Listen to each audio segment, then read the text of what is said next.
हम लोग इसी समस्या में उलझ जाते हैं कि हम सुख तो चयन करते, किंतु कभी कभी गलत सुख चुन लेते। ये गड़बड़ हो जाती। कोई भी व्यक्ति कुछ भी कार्य करता है, उसका प्रयोजन आनंद ही होता है। दूसरे के आनंद के लिए? अजी बिल्कुल नहीं, अपने आनंद के लिए।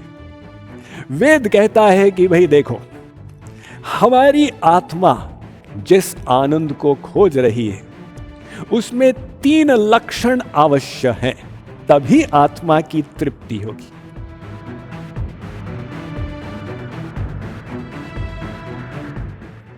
सबसे बड़ी बिलीफ, सबसे महत्वपूर्ण मान्यता आनंद को लेकर है। हम आनंद कहां मानते हैं? ये लॉ ऑफ हैप्पीनेस। कोई भी व्यक्ति कुछ भी कार्य करता है, उसका प्रयोजन आनंद ही होता है। विवाह किया क्यों? दूसरे के आनंद के लिए? अजी बिल्कुल नहीं, अपने आनंद के लिए। बच्चे हुए क्यों? आनंद के लिए। नौकरी किए क्यों? सब एकमात्र आनंद के लिए।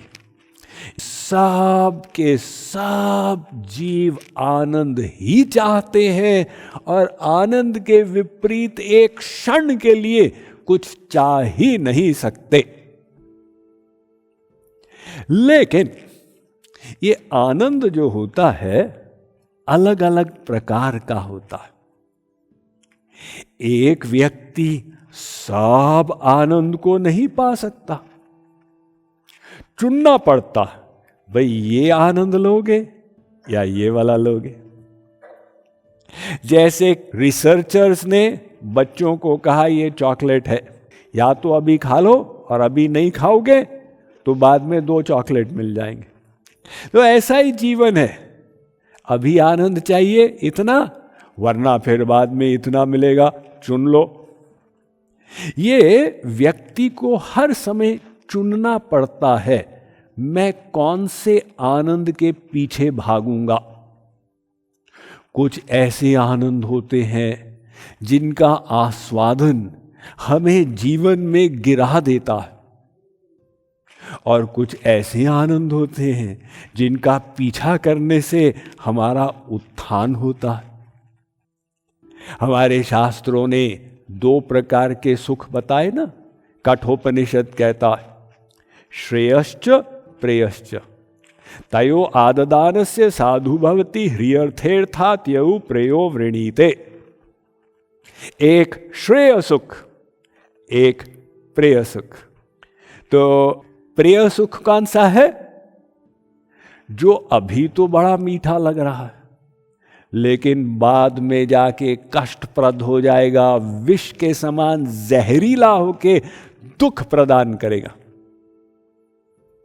जैसे अभी आप चौथा गुलाब जामुन खा लो, मजा तो आएगा। जब जिह्वा पर उसका घी पड़ेगा, चीनी पड़ेगी, तो मजा जरूर आएगा। लेकिन कुछ वर्षों के बाद जब कोलेस्ट्रॉल बढ़ गया, हार्ट की प्रॉब्लम शुरू हो गई, वेट बढ़ गया, शुगर आ गया, तो कहेंगे राम राम, ये हमने क्या आनंद का उपभोग किया, अब तो जीवन कष्टप्रद हो गया। अतः प्रेय सुख वो होता है जो अभी मजा देता है और बाद में विष के समान कड़वा हो जाता है। एवं श्रेय सुख वो कहलाता है जो अभी तो कड़वा लगता है किंतु बाद में जाकर मीठा हो जाता। जैसे अभी आप कहें साहब हम सादा खाएंगे, तो हम तो करेले की चटनी खाएंगे, इत्यादि बॉइल्ड तरकारी खाएंगे, अभी तो कष्ट मिलेगा।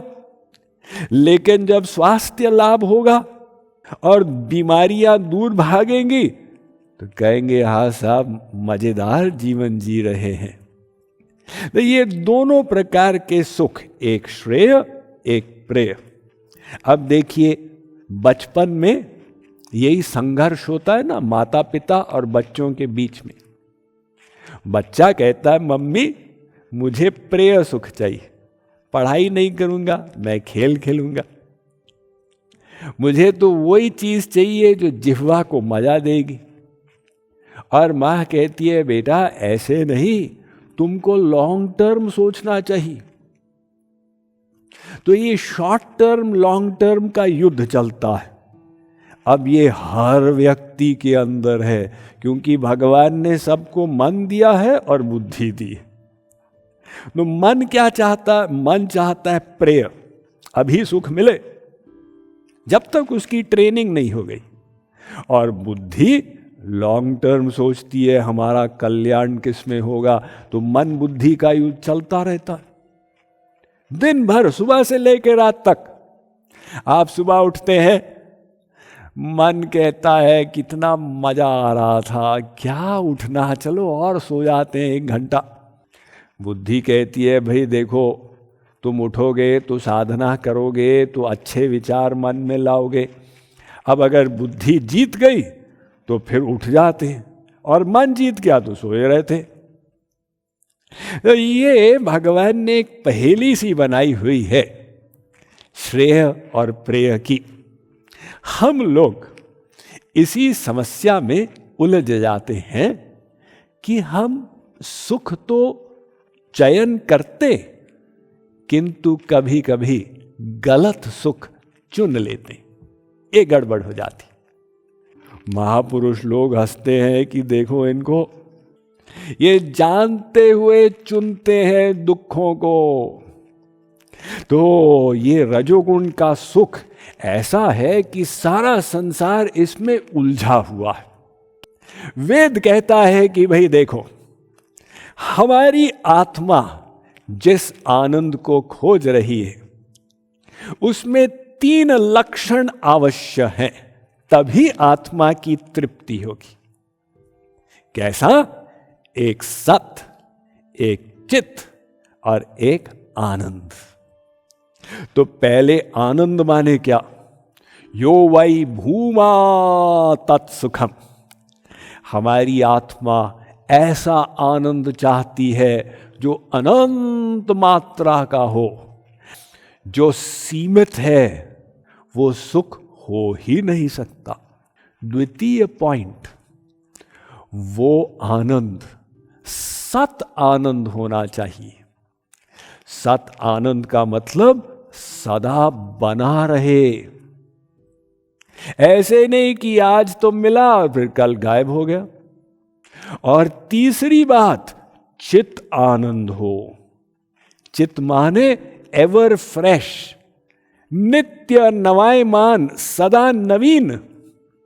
और संसार की आनंद कैसे? घटमान। तो हमारे शास्त्रों ने, वेदों ने कहा भी देखो तुम आत्मा हो, तो तुम्हारी आत्मा वो परमात्मा आनंद सिंधु का अंश होने के कारण तो आनंद चाह रही है। तुम्हारा आनंद भगवान में है। वो आनंद तब मिलेगा जब हम परमात्मा की ओर जाएंगे। इसका मतलब क्या? आनंद प्राप्ति का वास्तविक उपाय अपना उत्थान करने से है। अपने को अच्छा बनाओ और आनंद की अनुभूति करो। Mind management, life transformation, power of thoughts आदि प्रेरणादायक एवं आध्यात्मिक वीडियोस के लिए सब्सक्राइब करें स्वामी मुकुंदानंद हिंदी यूट्यूब चैनल को और बेल आइकन को अवश्य दबाएं ताकि आपको ये वीडियोस मिले सबसे पहले।